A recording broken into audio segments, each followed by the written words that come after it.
ஏன்னா இப்போ சீமான் அவர்களுக்கு தொடர்ச்சியாக எதிர்த்து போராட்டம் நடத்துறது ஒரு பக்கம் நடக்குது, தெலுங்கர்கள் முன்னேற்ற கழகம் சார்பாக. இன்னொரு பக்கம் கொலை மிரட்டல் விடப்பட்டிருக்கு. அதை பார்த்தீங்களா? அதை பற்றி உங்கள் நான் ஃபஸ்ட்டு ஒன்று சொல்லிடுறேன். நான் இப்போ அண்ணன் சீமானை இந்த ஒரு ஆர்ப்பாட்டம் போட்டு தெலுங்கர் முன்னேற்ற கழகம் ஏதோ ஒரு மயிறு முன்னேற்ற கழகம் ஒன்று வச்சானுங்க. அதில் ஒரு வயசான ஒரு அம்மா பேசுனாங்க. அதில் சீமானை நாங்கள் கொண்டு விடுவோம், உசரி கொடுத்துருவோம்னு சொல்லி பேசியிருக்காங்க. இப்போ நம்ம என்ன சொல்லணும்னா, அந்த அம்மா பேசுகிற ஆள் கிடையாதுங்க. அந்த அம்மா அவ்வளோ பெரிய அப்பாட்டக்கெல்லாம் கிடையாது. அது சொன்னா ஒரு 500 ரூபாய்க்கு பூ வந்தால் அவ்வளோதான்.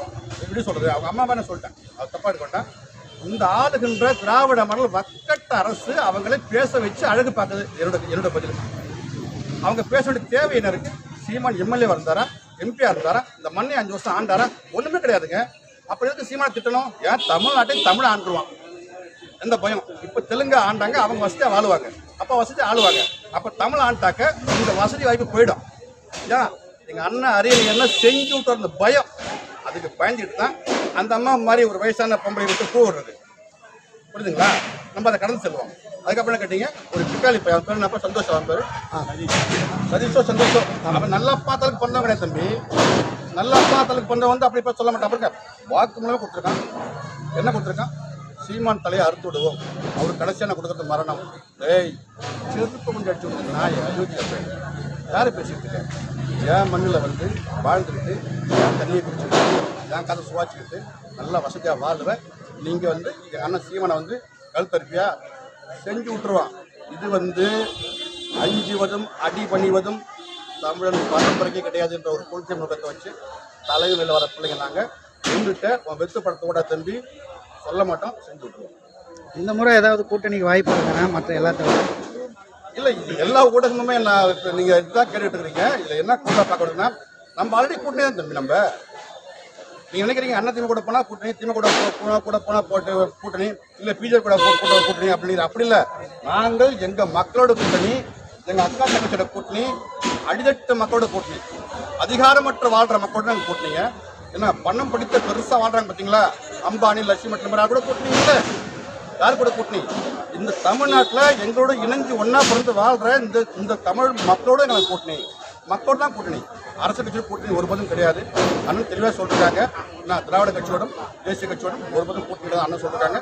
அதை கருத்தில் கொண்டு நாங்கள் எப்போதும் மக்களோடு நிற்கிறோம், மக்களோட தான் கூட்டணி. 26 பாருங்கள், உறுதியாக வருவோம். விஜய் அவர்களுடைய அந்த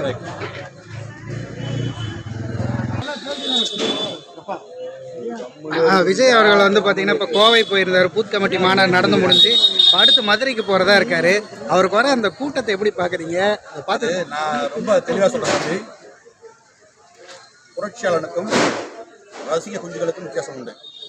நாம் தமிழ் கட்சி உள்ளவங்கலாம் புரட்சியாளனுங்க, போராளிங்க, இந்த மண்ணுக்கு மக்களுக்கும் துணையாக நிற்கிறவங்க. தம்பி விஜய் போட்டு நிற்கிறவங்க எல்லாமே எப்படி சொல்கிறது, விசிலடி தான் குஞ்சுன்னு சொல்கிறவங்கலாம் அவங்களுக்கு நிறைய பேருக்கு ஓட்டு இருக்கான்னு தெரியாது. அப்படிப்பட்டவங்க தான் தம்பி கொண்டு நிற்கிறாங்க. இன்றைக்கி பாருங்கள், தம்பி ஒரு கேரவனில் நிற்கிறாரு. நான் ஒரு காணொலி பார்க்குறேங்க. அதில் பாருங்கள், ஏறி அவர் மேலே கழுத்து பிடிச்சி போய் என்ன இது கேவலம் போய் அவர்லாம் சிஎம் தலையெழுத்துங்க. சரி, என்ன பண்ணுறது, கூட 18 கூட பிறந்த தம்பி, நம்ம மல்ல பிறந்தான் நம்ம தம்பி, நம்ம கடந்து போவோம். அப்படி தம்பி அதிகாரத்தை பிடிச்சா மகிழ்ச்சி தானே, எந்த புறமே இல்லையே. நாங்கள் 50-60 ஆண்டுகளமாக தெலுங்கு ஆண்டுகிட்டு இருக்கான். நாங்கள் பொறுத்து வாழ்ந்துட்டு இருக்கோமே. எங்கள் அடிப்படை தேவை ஒன்றுமே இல்லை. எங்களுக்கு சொல்லுங்க பார்ப்போம். எங்களுக்கு நீர் கிடைக்குதா, கல்வி கிடைக்குதா, மருத்துவம் கிடைக்குதா? பாருங்கள், திருத்தலாம் சுற்றுறாங்களா எங்கள் தங்கச்சிங்க. ஒரே ஒரு வேலை வாய்ப்பு, ஒரு படிப்பு ஒன்றும் கிடையாது.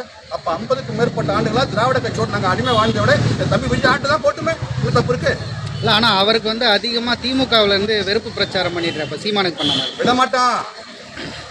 நாங்கள் 15 வருஷமாக அண்ணன் கூட பழகிட்டு இருக்கோம். நாங்கள் என்ன சீமானுக்கு இந்த மாதிரி தம்பி ஒரு கட்சின்னு சொன்னால் ஒரு தலைவர் மட்டும் தான் சொல்லணும், கருத்தியல் பேசணும் தம்பி, கருத்து சொல்லணும், குற்றம் சொல்லணும். இப்போ அவங்க என்ன சொல்ல தெரியுமா, என்ன சொல்லுவாங்க, அவதூறு அடி பேசுவாங்க. இந்த அம்மா அவங்க கூட போயிட்டா, இவன் கூட வச்சுருக்கேன், அவதூறு அயோக்கிய பிள்ளைங்க அப்படித்தான் வீசுவானுங்க. இது திராவிடைய சித்தாந்தம், அவனுக்கு கருத்து கிடையாது. அதனால தான் சொல்கிறேன் நான். இப்போ திராவிட மண்டல ஆட்சி ஒழிஞ்சாலே தமிழனுக்கு விடுதலை வந்துருச்சு. அப்போ 26 திராவிட மண்டல ஆட்சி ஒழிப்பது தான் முதல் நோக்கம். எங்களுக்கு 200 கிடையாது, ஒருவேளை 234 ஜெயிப்போன்னு சொல்லி முதல்வர் சொல்லியிருக்காரு. இது அவர் அது மட்டுமா சொன்னாரு? இதன் பிறகு 2.0 திராவிடம் பார்ப்பீங்க? இல்லை, நான் சொல்ல தான் எனக்கு நான் சிரிச்சுனா எல்லாம் சிரிச்சிருவாங்க. அப்புறம் முதல்வர் ரொம்ப எல்லாம் கார்த்தி போட்டுருவாங்க. ஏய், எல்லாம் பேச போகிறேன்ப்பா, முதலமைச்சர் எம்எல்ஏ எம்பிலாம் போகிறான், விழுப்புரம் எம்பி அந்த வயசான கிழவன் பொன்முடி அடிக்கிறாயா, சட்டை பிடிச்சி அடிக்கிறான், பொன்முடிய சேத்துவர் அடிக்கிறாயா. ஏன் கனிமொழி போறாங்க தூத்துக்குள்ள பாருங்களேன், பாத்தீங்களா காணொலிய? இறங்குனா அப்ப என்ன அது? மக்கள் உங்க மேல கொலை வெள்ள சுத்திக்கிட்டு இருக்கான். சும்மா 2.0 ஓடுறேன், என்ன அப்பான்னு கூப்பிடுங்க, என்ன பெரியப்பான்னு கூப்பிடுங்க, அப்படியே மகிழ்ச்சியா ஆடுறோம், இன்னும் நிறைய சாரகத்தை வந்து வைக்கிறோம், எல்லாம் கொஞ்சம் சாவுங்க. வேணா ராஜா, நீ காமெடி பீஸ் எல்லாத்துக்கும் தெரியும், நீ காமெடி பீஸ் தெரியும். அதனால முதல்வர்களே கொஞ்சம் நீங்க எப்பயுமே விற்க வச்சுட்டு அமைதியா இருப்பீங்க. இன்னும் ஒரு 8 மாசம் இருக்கு, அமைதியா இருந்துக்கோங்க. அவ்வளவுதான், போயிடுங்க, அவ்வளவுதான். ஆனால் முக்தார் அவர்கள் வந்து தொடர்ச்சியாக காணொலியில் இப்படி அவதூறாக பரப்பிட்டு இருக்காரு. அவருக்கு ஏதோ கருத்து சொல்லுங்க. நான் தொடர்ச்சியாக காலையில் பேசிட்டு இருக்கேன். அவனை பற்றி ரொம்ப கேவலமாக பேசிட்டு இருக்கேன். அவன் வந்து எங்கள் அந்நியாரையும் பேசியிருக்கான். அவனை செருப்பில் அடிச்சு விட்டுற நேரம் பார்த்தோம்னா அது வேற. அவன் மேலே வந்து நேற்று வந்து தம்பி இன்னொன்று கார்த்திக் வந்து நமது ஐயா கமிஷன் ஆஃபீஸில் போயிட்டு ஒரு புகார் கொடுத்துருக்காங்க. வழக்கு சிஎஸ்ஆர் போட்டாச்சு. நான் கருத்து சொல்ல விரும்பல.